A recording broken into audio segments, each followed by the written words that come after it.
Since 2016, there have been dozens and dozens of updates to Pokémon GO, but over the last 6 years, there are still lots of updates and features that players have been asking for that just never found their way into the game. So today, we're going to look at some future updates to Pokémon GO that you might never see. So here we go, in no particular order, we're starting with number 1, Global Lucky Trades. If you've ever added a friend from an online friend code group, you've probably wanted this feature. After months and months of sending gifts back and forth, eventually you're bound to go lucky. But that little lucky icon will probably just live there forever as a constant reminder that you're never going to be able to meet up with this person and trade in real life. The solution seems simple. Niantic should just let us do long-distance lucky trades. But I don't think it's ever going to happen. And here's why. As a company, Niantic's 3 core values are exploration, exercise, and real-world social interaction, and unfortunately, global trading just doesn't align with those values. Trading in Pokémon GO is a great way to promote real-world social interaction, and that actually goes beyond Niantic and dates all the way back to the original Gen 1 Pokémon games. The reason there are 2 versions of every Pokémon main series game is because the creators have always wanted you to trade with friends. It was always about socializing, even back when you had to whip out a link cable and physically connect your Game Boy to your friends. Does anyone want to trade? On top of that, global trading would break another feature that Niantic loves: regional Pokémon. Some Pokémon can only be found in certain areas of the world, and Niantic wants you to go out into the real world and find them. Of course, not many people can afford to just hop on a plane for a Pokémon, but Niantic loves to keep adding new regionals anyway. Now, over the years, regional Pokémon have been released globally through different events, so if you're just patient, you'll eventually be able to catch them all on your own. But for the first few years of a regional Pokémon's release, it really helps promote those 2 core values of exploration and real-world social interaction. And if you could just do long-distance lucky trades, you wouldn't have to explore or interact with someone in the real world, and that would probably make John Hanke cry. Now, over the last couple years during global lockdowns, Niantic did experiment with expanded trade distance, but that was only up to a maximum of 40 kilometers.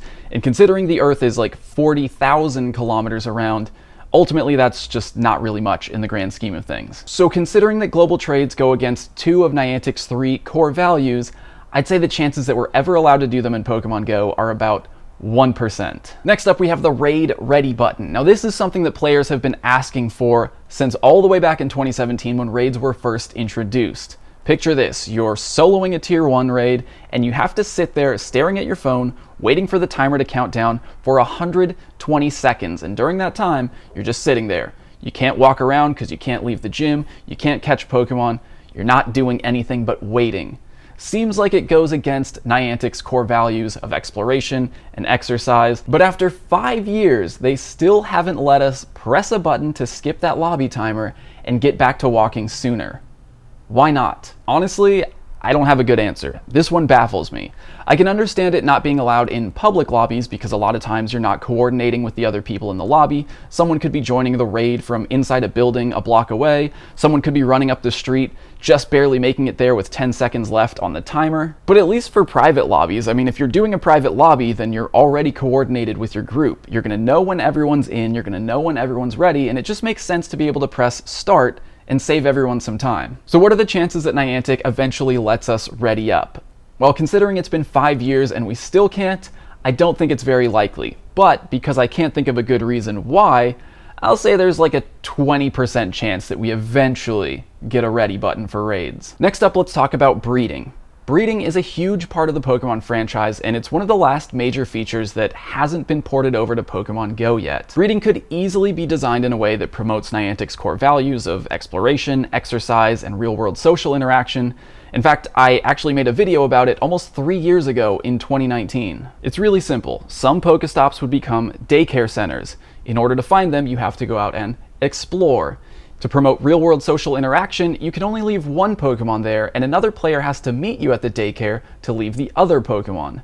Your 2 Pokemon would then wave at each other from a respectable distance, and an egg would magically appear. And in order to hatch that egg, you have to put it in an incubator and walk, aka exercise. Seems like a no-brainer. So why hasn't breeding been added to Pokemon GO yet? Well, the most likely answer is money.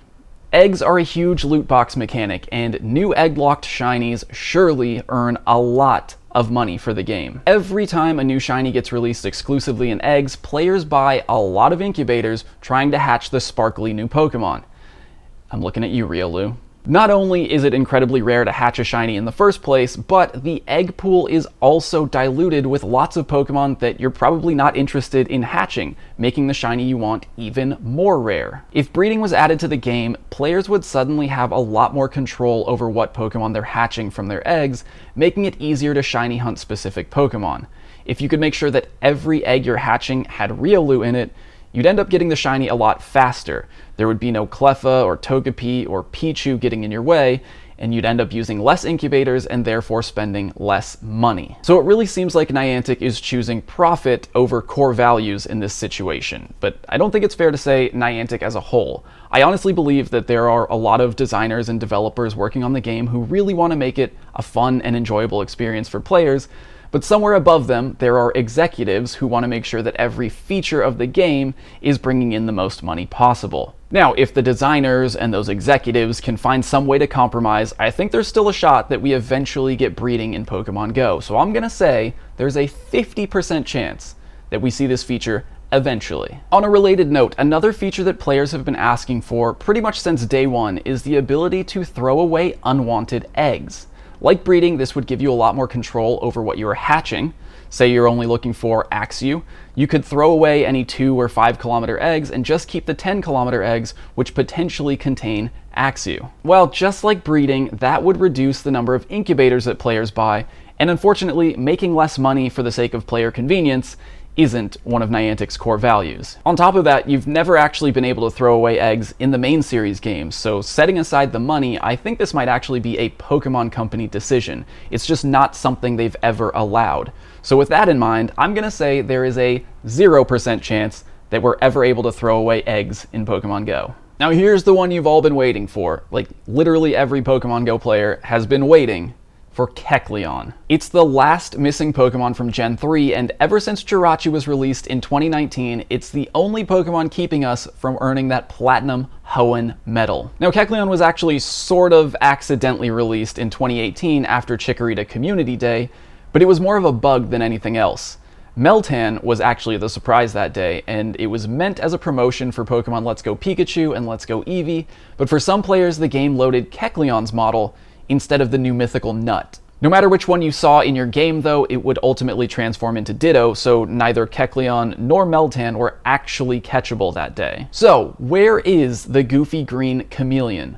Well, according to the internet, it's been in like every promo image for every Pokemon Go event for the last 4 years, but there's actually a pretty likely explanation for why Kecleon hasn't been released yet. Kecleon has a unique ability in the Pokemon world. It can turn invisible, and that has nothing to do with its actual in-battle abilities, but everything to do with the way that you encountered it in Gen 3. In Ruby and Sapphire, invisible Kecleon would block your path, and you needed the Devon Scope item to reveal them and subsequently battle them. In an interview earlier this year with Tech Radar, Michael Steranka from Niantic is quoted as saying, "Kecleon has unique properties in the main series games, abilities that no other Pokemon shares, so we want to make sure we do right by its original design when incorporating it into augmented reality." So yeah, Niantic probably wants you to find an invisible Kecleon in AR, they just haven't figured out how to do it yet. My guess is that they'll try to use the data they're accumulating from Pokestop AR scanning tasks. They've already shared demos of what that AR map could look like, and in the future I can imagine Pokemon running around in AR mode and actually interacting with their surroundings. And in their new game Peridot, you can already see some of that in action. So here's my guess for how Niantic wants to introduce Kecleon. At some point in the future, we'll walk up to a Pokestop, enter AR mode, and actually be able to see the Pokemon that are there running around the sculpture or the sign or whatever the Pokestop is. And if you're lucky, you might spot a nearly invisible Kecleon hiding somewhere that you can then encounter and catch. Finally releasing Kecleon will be the perfect way to introduce players to whatever new AR feature it is that Niantic is debuting. So really, there's a 100% chance that Kecleon eventually gets added to Pokemon Go. It's just a matter of when the technology they want to use is actually ready. Now, on a related note, there's another classic Pokemon feature that's been missing from Pokemon Go since launch: abilities. They were first introduced in Gen 3, and they added a lot of depth to main series gameplay. Pokemon can have unique abilities like Flame Body, which has the chance to burn a Pokemon that hits your Pokemon with a physical attack, or Levitate, which makes them immune to ground-type moves. So, when can we expect to see abilities in Pokemon Go? Probably never. That was pretty much confirmed with the extremely underwhelming release of the Pokemon Shedinja. Like Kecleon, Shedinja has a unique ability. It's called Wonder Guard. In the main series, Shedinja only has 1 HP, but Wonder Guard prevents damage from any attack that isn't super effective. It's a really fun and creative Pokemon design, and when Pokemon Go first started adding Gen 3 Pokemon, Shedinja was held back for over a year, leading to all kinds of speculation that Niantic might be working on adding abilities to the game before releasing Shedinja. And then, after a year of waiting, they just put it in research breakthroughs. It didn't have any special abilities. You can't even evolve Nincada into Shedinja. They just wrapped it up in a box and said, here's the beetle you've been waiting for. So if Shedinja, a Pokemon that is completely useless without Wonder Guard, was added to the game with no ability, I have very little hope that we'll ever see them come to Pokemon Go. It's pretty clear that with its incredibly simplified mechanics, Pokemon Go is meant to be a very casual approach to the Pokemon franchise, and abilities might make things a little bit more complicated than the Pokemon Company wants them to be. Even Pokemon Go's PvP system, a feature literally meant for competitive players, is extremely watered down compared to the main series. No abilities, no status effects, no double battles. 3 months after PvP was initially released, Pokemon Go added stat-changing moves to the game, and since then, there have been no major new features added to PvP. Just 3.5 years of bug fixes.